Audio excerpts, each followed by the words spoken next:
Você já ouviu um estalar de galhos secos no meio da noite e sentiu um arrepio na espinha? Se você veio do nosso Shorts, já sabe do que estou falando. A história de hoje não é para os fracos de coração. É sobre uma criatura que foi tão má em vida, mas tão cruel, que a própria terra se recusa a aceitá-la de volta. Imagine uma pessoa que cometeu o ato mais vil, levantar a mão contra a própria mãe. A lenda diz que por causa dessa maldade extrema, nem Deus, nem o diabo, nem mesmo o solo sagrado quiseram seu corpo. Ele foi amaldiçoado a vagar, preso entre o mundo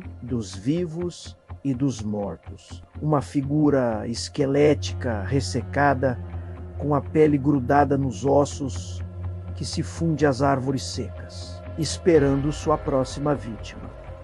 Esse é o corpo seco. A aparência dele é a matéria-prima dos piores pesadelos. A pele é dura e enrugada, como a casca de uma árvore antiga. As unhas são longas e afiadas como garras, capazes de rasgar a carne de quem se aproxima demais.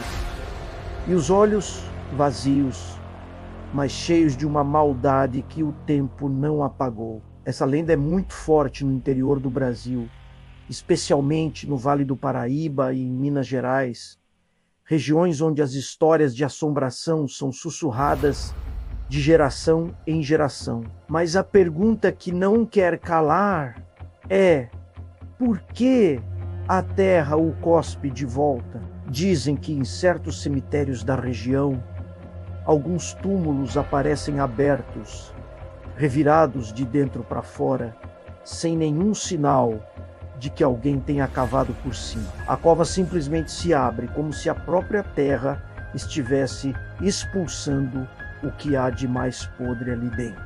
É a natureza dizendo: isso não pertence a mim. A punição do corpo seco não é o inferno, é a existência eterna, aqui, na terra, como um parasita, um lembrete vivo da crueldade humana.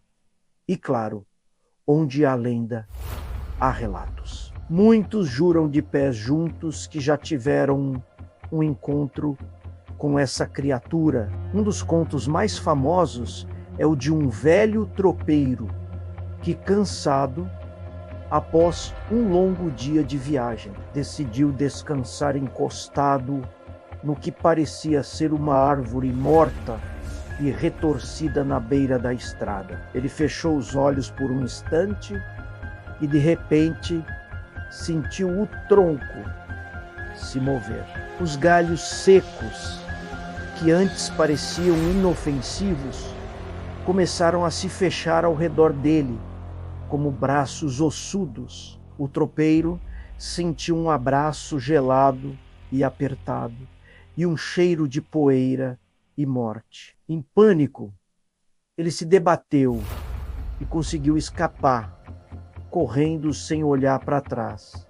Ele nunca mais passou por aquela estrada à noite. Outra história assustadora vem de uma pequena cidade do interior que, aterrorizada com a presença do corpo seco, decidiu se livrar dele. Um grupo de homens corajosos capturou a criatura, a amarrou e a levou para uma caverna bem distante, selando a entrada com pedras enormes. A cidade respirou aliviada, pensando que o pesadelo tinha acabado.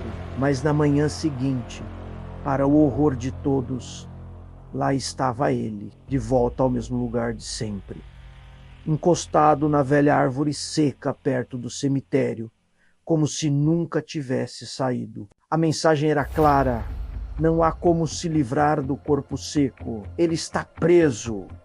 Aquele lugar, a sua maldição. E todos que vivem ali estão presos com ele.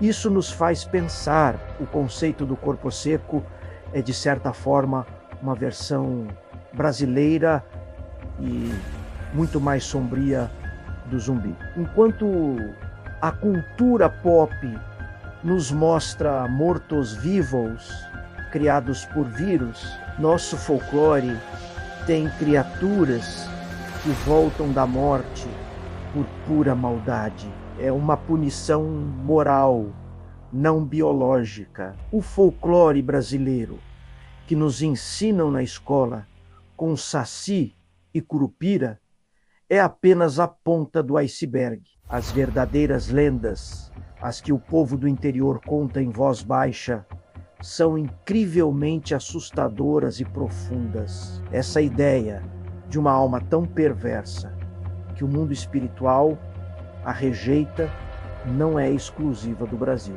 Várias culturas têm mitos sobre mortos inquietos, como o Draugr da mitologia nórdica, um cadáver reanimado que guarda seu túmulo com uma força sobrenatural, ou o Vetalá da Índia, um espírito que habita corpos e atormenta os vivos. Isso mostra que o medo do que acontece após a morte e da consequência de nossos atos em vida é universal. Mas o corpo seco, com sua origem tão específica e sua aparência tão ligada à nossa natureza, a nossa terra é um terror genuinamente nosso. Então, da próxima vez que você estiver andando por um lugar isolado, talvez uma trilha ou uma estrada de terra, e vir uma árvore estranha, seca e retorcida no meio do nada, preste atenção. Se você sentir um calafrio repentino, um arrepio que não vem do vento, talvez não seja só a sua imaginação. Talvez você esteja passando pelo lar de um corpo seco. O que você faria? Se você gostou de desvendar esse mistério sombrio do nosso folclore, não se esqueça de se inscrever no canal e ativar o sininho, porque o nosso próximo caso é tão arrepiante quanto. E se você veio pelos shorts, muito obrigado pela força. Comenta aqui embaixo: eu vim pelos shorts, para eu saber que vocês estão gostando dessa jornada. Até a próxima!